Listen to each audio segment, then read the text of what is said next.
luminal digestion phase. What happens in the luminal digestion phase? With the help of pancreas, with the help of liver, with the help of the gastric juice, first there is digestion. That is the luminal phase. When what happens if there is pathology of this luminal phase? What happens there is pancreatic insufficiency? Say suppose the patient is having chronic pancreatitis. We have already discussed.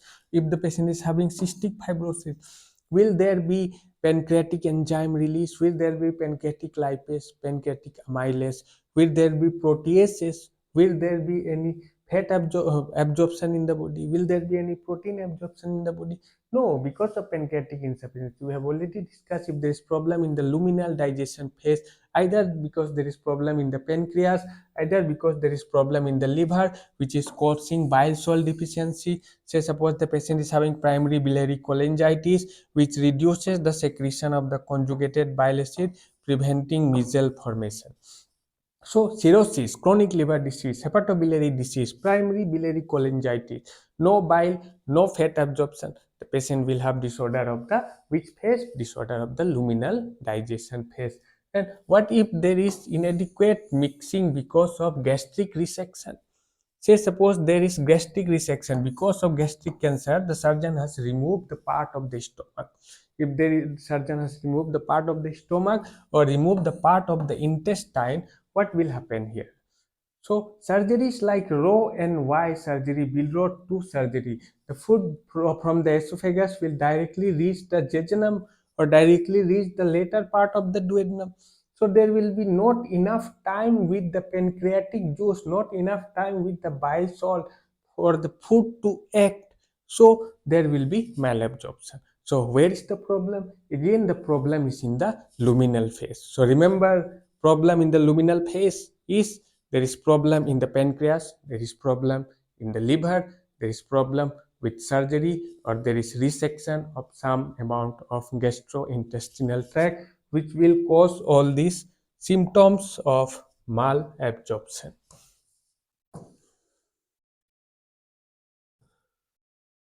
So here we can see what happens or how does the bile salt help in absorption, and what will happen if there is problem with the bile salt.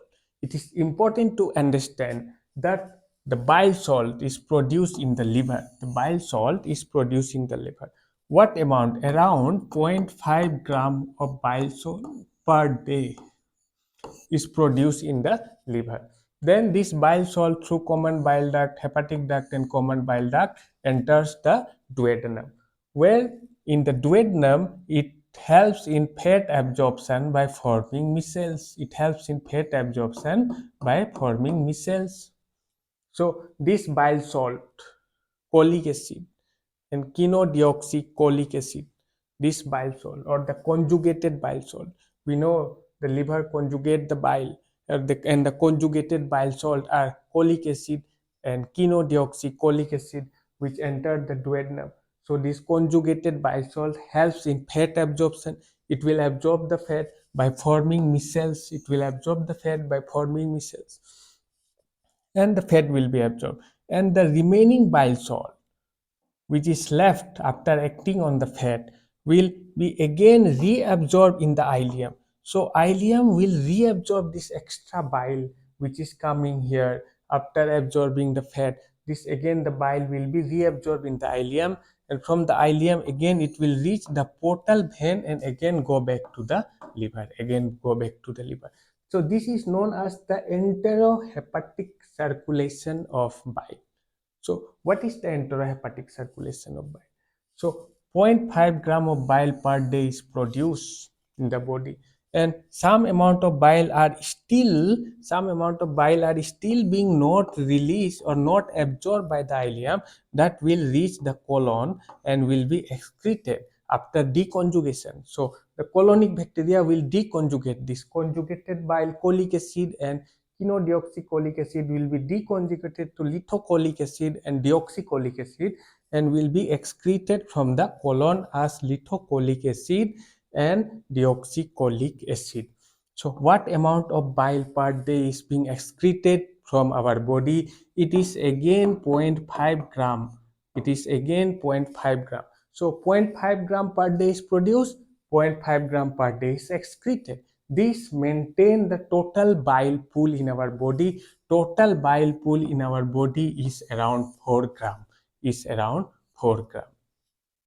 So per day production is 0.5 gram and per day excretion is 0.5 gram. Total bile pool is 4 gram. It is produced in the liver.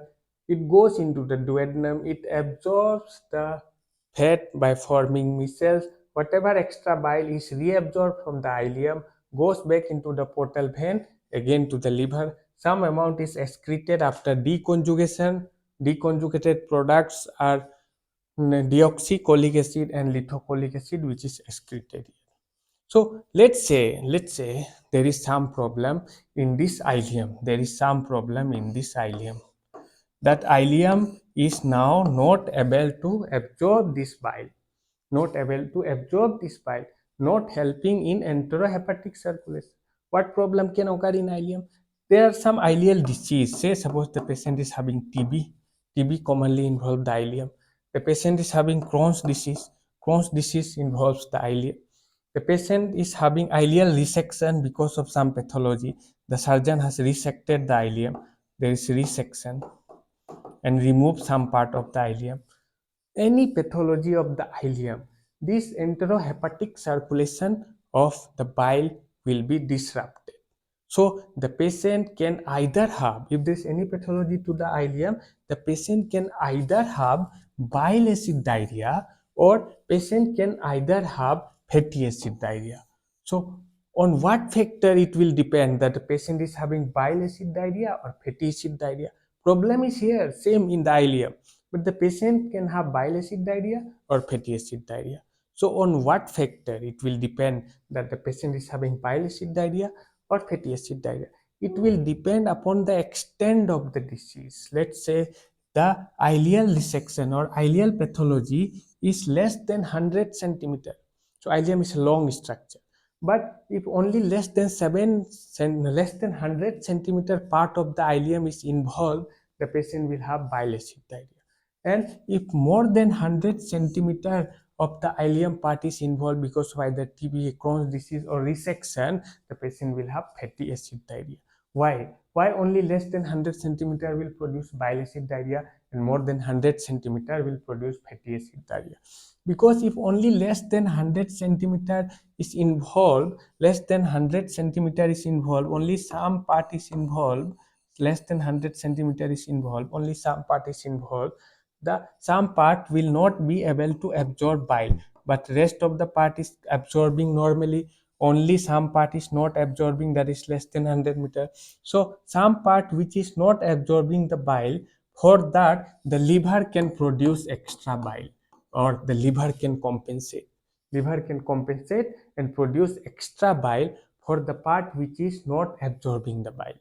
But what will happen that the extra part which is not absorbing the bile, this extra bile will reach where? This will reach the colon. This will reach the colon. And what will happen when it reaches the colon? It stimulates the colon and it will stimulate the colon and leads to water and electrolyte secretion in the colon. Water, because the bile is a stimulant. It will cause a secretory diarrhea by releasing water and electrolyte into the lumen of the colon. So remember, if only less than 100 centimeter of the ileal resection is done, the liver or the hepatic synthesis can compensate. The liver can compensate. So the malabsorbed bile, which is not absorbed here, will spill into the colon, and will cause secretory diarrhea, as the bile is a secretory product. Bile will stimulate the colon and will cause secretory diarrhea. So how you treat this patient? You give cholestyramine. Cholestyramine is bile sequestrant. It will bind to the bile in the gastrointestinal tract, and when it binds to the bile in the gastrointestinal tract, it cannot stimulate the colon to secrete water and electrolyte into the lumen of the colon, and the patient will be relieved of this secretory diarrhea. But will there be any malabsorption in this patient? No, because bile is normally, extra bile which is produced by the liver is normally in the gastrointestinal tract. normally helping in micelle formation. Where was the problem? Problem was starting from the ileum, as there was less than 100 centimeter of the ileum resection or ileum pathology. Also, there was no absorption of some amount of bile which was reaching the colon, which was stimulating the colon to cause water and electrolyte secretion into the lumen of the colon, and the patient was having secretory diarrhea. So we are binding this bile around the all around the gastrointestinal tract, so that the whatever little amount will reach will be reabsorbed by this part of the ileum and will not cause secretory diarrhea with the help of cholestyramine. But what will happen if there is extensive pathology of the ileum more than 100 centimeter? Extensive pathology of the ileum more than 100 centimeter pathology of the ileum. Then what will happen is more and more of bile will reach the colon. More and more of bile will reach the colon. And after days, few days or week, all of the bile salt pool will be lost. Now the liver cannot compensate the loss of whole of this pool.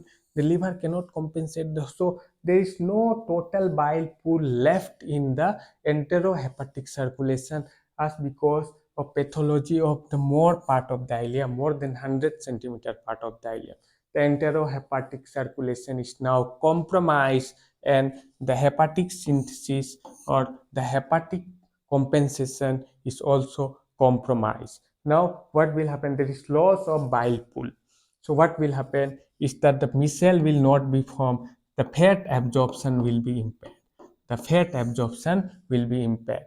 So, when there is impaired fat absorption, the fat will not be absorbed, and what will happen? The fat will reach the colon, and the patient will have steatorrhea.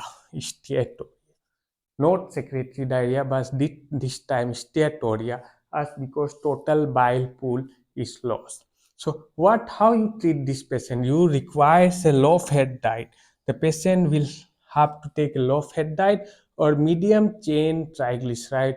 As we have discussed earlier, the patient can take medium chain triglyceride or low fat diet in case of fatty acid diarrhea.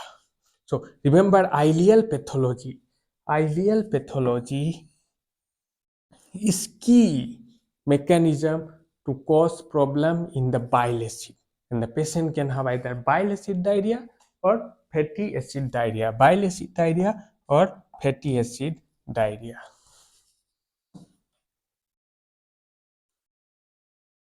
So phase 2 pathology, we see what was the phase 2 pathology. Phase 2 pathology was the mucosa.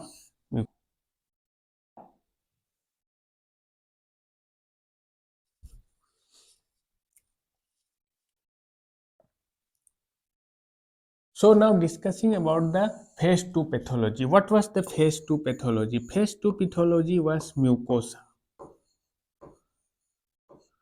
If there is problem in the mucosa contain fold, and that fold contain many enzymes. The lactase enzyme, the enterokinase enzyme, the dipeptidase enzyme, all the enzyme is in the mucosa. So all the mucosa itself is a unit for absorption of the nutrient. So if there is any problem in the mucosa, or let's suppose there is deficiency of only one enzyme in the mucosa, let's suppose there is deficiency of lactase enzyme and the patient is having hypolactasia, deficiency of lactase enzyme, hypolactasia, that is the adult type hypolactasia. We are discussing about medicine or adult medicine, not pediatrics.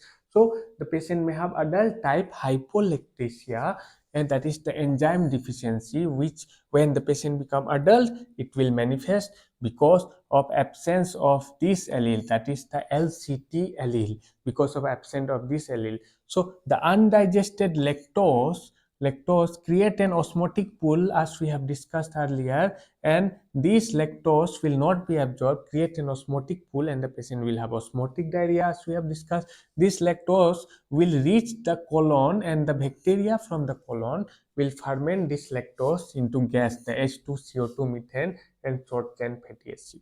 So remember that the lactase deficiency or adult type hypolactasia, the patient will have bloating sensation. the patient will have osmotic diarrhea, and just because of deficiency of this one enzyme, that is the lactase enzyme. How you diagnose this patient? By breath hydrogen test. If it is more than 20 ppm above baseline post ingestion, then it is diagnostic of hypolactasia. When you suspect hypolactasia, the patient will give you history that whenever he takes some dairy product, the diarrhea increases, the bloating increases. Otherwise, he is normal. The patient itself will give you the diagnosis of hypolactasia.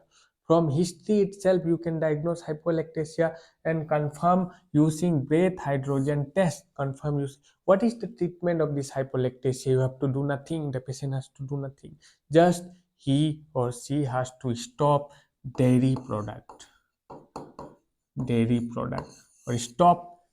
like stop lactose containing food, and this will subside. The diarrhea will subside. The problem will subside. Sometimes the rare disorder of glucose galactose malabsorption can be present in a patient. This is autosomal recessive condition, and the pathophysiology is same. There is inability to actively transport glucose and galactose. So there is glucose and galactose cannot be absorbed. This is rare, and the most of the patient dies during early childhood if it is not diagnosed. And if it is diagnosed, treat the patient with fructose, not glucose and galactose, not glucose and galactose. So here comes the interesting case. So this patient presented with iron deficiency anemia. The patient was having generalized weakness. The patient was having easy fatiguability. The patient was having lethargy, poor concentration. 14-year-old female. She was 14-year-old. She was having the symptoms of anemia. Pallor was present. So when we work up the symptoms of anemia, it came out to be iron deficiency anemia. Patient came out to be iron deficiency anemia. On thoroughly taking the history, there was no source of any blood loss. The patient was having his menstruation regularly. The patient was not having any history of hematemesis, melena, and there was no history suggestive of hookworm infestation. The common causes of iron deficiency anemia were ruled out from the history. And on examination, we found that the patient was having, interestingly, the patient was having this skin lesion. Can you see this skin lesion? What is this skin lesion? We will discuss later. This was on examination finding, and based on those, we suspected one disorder of the patient. If we look at the other report of this patient, the patient, we work up for vitamin D. The vitamin D was low in this patient. We work up for calcium. The calcium was also low in this patient. The patient was having iron deficiency anemia, low vitamin D, low calcium, and albumin. Albumin was also low in this patient. Along with this, the patient was having this skin lesion.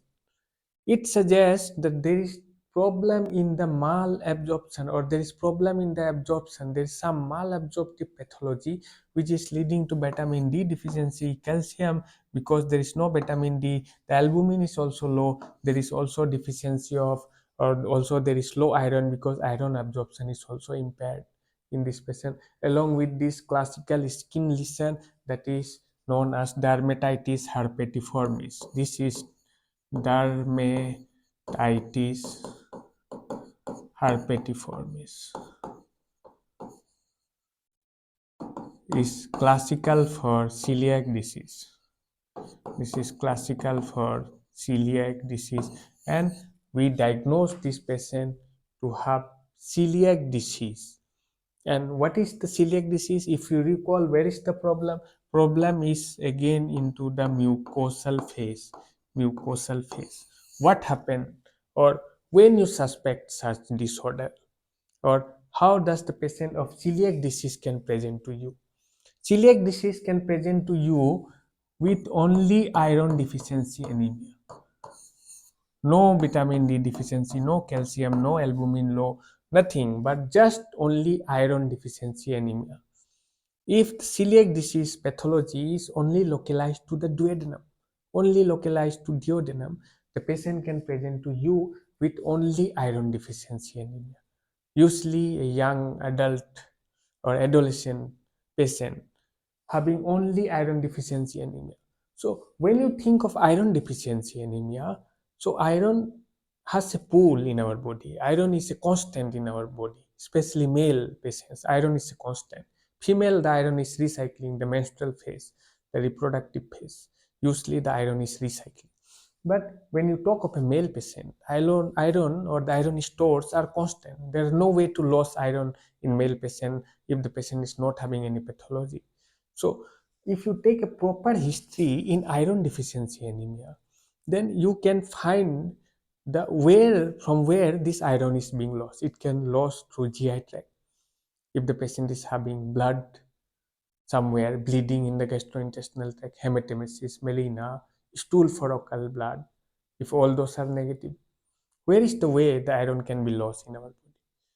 So in female patient, you can take the history of menstrual loss, you can take the history of menstrual loss. So if there is no such history present of blood loss in a patient, then you can suspect that there is problem in the absorption. There is problem in the absorption. If there is no loss, then why the patient is having iron deficiency? If the patient is growing from childhood to adolescent, the iron demand increases, but the supply is not meeting. Either it can be nutritional cause because the patient is not eating enough. If the patient is eating enough, but it is not absorbed, there is problem in the absorption. So if there is no loss, then you have to think of two problems. Either the patient is not taking enough iron, and if the patient is taking enough iron, it is not being absorbed properly. And if it is not being absorbed properly, the main or one of the important culprit can be celiac disease. It can be celiac disease. So remember, celiac disease patient can only present to you with iron deficiency anemia if it is localized, or if the disease process is localized only to the duodenum. But if it is extensive, then it can present to you a wide variety of symptoms and signs. It can present to you with wide variety of symptom and signs. The patient can have vitamin deficiency, patient can have calcium deficiency, and which can lead to osteoporosis. The patient can have skin manifestation because of zinc and fatty acid malabsorption. So remember, celiac disease patient can present to you with all these manifestation. The patient can have transaminitis also sometimes. Why the celiac disease patient can have transaminitis or increase in the liver enzyme? Because of low grade hepatic inflammation. We will discuss later why this happens. So celiac disease is the prototypal mucosal enteropathy. What happens in celiac disease is that because of gluten ingestion. Gluten, where it is gluten is present? Gluten is present in wheat, rye and barley. So if the patient is taking this food, rye, barley, wheat, rye and barley, it contain gluten, and some processed food also contain gluten, some kind of variety of oats also contain gluten. So this gluten, the patient is having gluten sensitivity. It's genetic factor. Not all individuals have celiac disease, but only those who contain some allele like that of HLA DQ2 and DQ8, this patient has a predisposing condition which can precipitate celiac disease if the patient take gluten. So these allele